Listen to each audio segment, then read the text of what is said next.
of class 10. Welcome to you. Today I am going to tell you about the revised curriculum decided by the CBSE in 2020-21 subject social science code number 087। तो बच्चों, सबसे पहले आज तुमको बहुत important एक notice दे रहे हैं। कोविड-19 पेंडेमिक को देखते हुए सीबीएसई ने 2020-21 सत्र के लिए कोर्सेज को रिड्यूस किया है। लगभग 30% रिडक्शन हर एक सब्जेक्ट में किया गया है।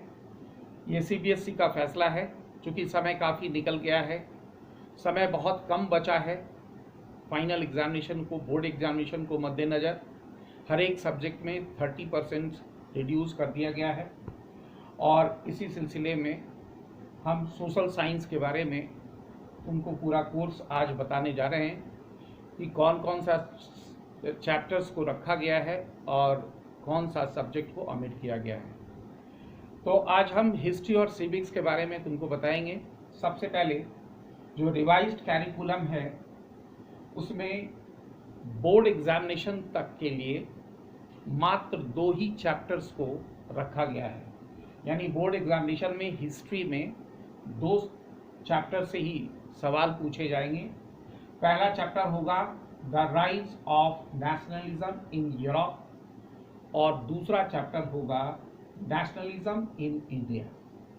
लेकिन इसमें भी कुछ कहा गया है कि 2 चैप्टर और भी रखा गया है, जिसका सवाल केवल पीरियोडिक एग्जामिनेशन में आएगा।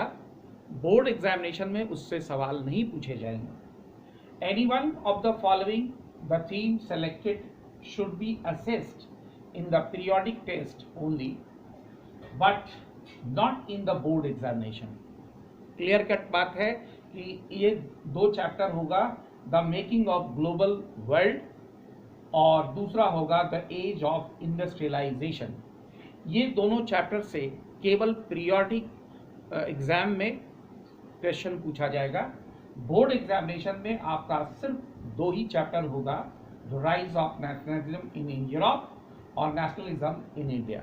जैसा कि हम rise of nationalism in Europe chapter number 1 पहले ही पढ़ा चुके हैं, उसका पीडीएफ भी आप तक पहुंच गया होगा।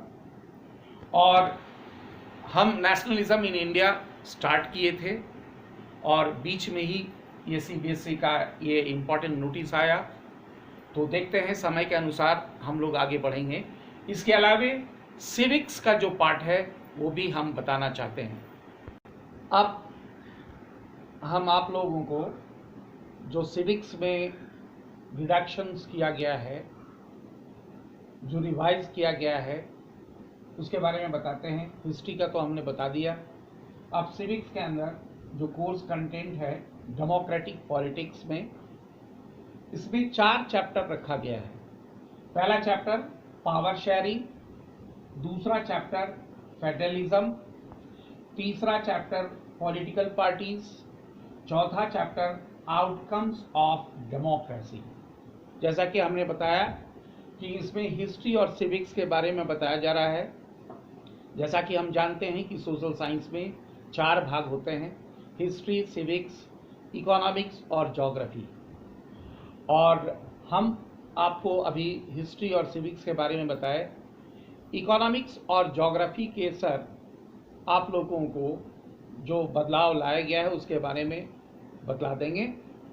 इसके अलावे मैप स्किल्स होगा, जो बोर्ड के लिए होगा। वो चुनिंदा मैप स्किल्स है। कुछ खास चैप्टर्स में ये बताया गया है कि कौन कौन से मैप चैप्टर में आएंगे, तो उसके बारे में भी डिटेल्स बताएंगे। तो ये जान लें कि हिस्ट्री और सिविक्स में कुल मिलाकर 6 टॉपिक्स या 6 चैप्टर्स हुआ। पहला chapter nationalism in Europe, nationalism in India, और सिविक्स में power sharing, federalism, political parties, outcome of democracy. ये आपका जो कोर्स है वो रिवाइज कैरिकुलम के अंदर आता है। 30% लगभग चैप्टर्स को हटा दिए गए हैं और अब बोर्ड में इसी 6 चैप्टर से तुम्हारे क्वेश्चंस आएंगे। इसके अलावा मैप स्किल्स होता है, मैप दिए जाते हैं, उसके बारे में भी डिटेल बताने जा रहे हैं। अब हम तुम्हें मैप के बारे में भी बताएंगे कि जो बोर्ड में कौन से चैप्टर से मैप दिया जाएगा। आमतौर पर हिस्ट्री और ज्योग्राफी 2 सब्जेक्ट से मैप वर्क आता है। हिस्ट्री से chapter number 3 nationalism in India 1918 to 30 for locating and labelling and identification of maps. इसमें जो बताया गया है वो है Indian National Congress sessions, Calcutta सितंबर 1920, नागपुर दिसंबर 1920, मद्रास 1927। उसके अलावे इसमें ये भी बताना पड़ता है important centre of national movement. तो इसमें चंपारण बिहार, उसके बाद खेड़ा गुजरात, उसके बाद अहमदाबाद गुजरात, अमृतसर पंजाब, दांडी गुजरात और Chauri Chaura incident in UP. इससे तुम्हें 6 मार्क्स का वो मैप लेबलिंग करने के लिए बोर्ड में क्वेश्चन आता है। तो इसके लिए भी बोर्ड ने ये तय कर दिया है कि इन्हीं चैप्टर से मैप वर्क आएगा। अब हम लोगों को इसी 2 चैप्टर से रिलेटेड जो मैप वर्क है उसकी प्रैक्टिस हम लोगों को घर पर करना है। इसके लिए हम गाइडलाइन देंगे बीच बीच में और ये बताएंगे उसकी प्रैक्टिस कैसे करनी है, उन जगहों को लोकेटिंग कैसे करना है, ये हम नेक्स्ट क्लासेस में बताते ही चले जाएंगे।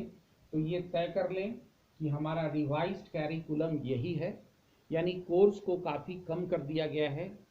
तो ऐसा बात नहीं है कि कोर्स को कम कर देने से हमें तो पढ़ाई तो करना ही है, उसी रेशियो से करना है।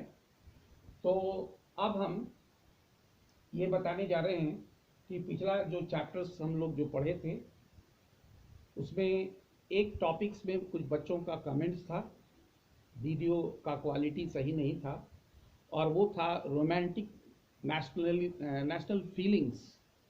कई बच्चों ने शिकायत की थी कि उसका सही वीडियो नहीं है, कुछ समझ में नहीं आता है। तो आज मैं पुनः आपको रोमांटिक नेशनलिज्म के बारे में फिर से डिटेल डिस्कशन करने जा रहा हूँ। उम्मीद है कि इसमें आप ठीक तरह से समझेंगे। इम्पोर्टेंट नोटिस है क्लास 10 के स्टूडेंट्स के लिए खासकर कि जैसा कि हम लोग अभी देख रहे हैं पेंडेमिक कोविड-19 के कारण तमाम शिक्षण संस्थान बंद है, स्कूल बंद है, क्लासेस बंद है, लेकिन हम लोग ऑनलाइन क्लासेस चला रहे हैं।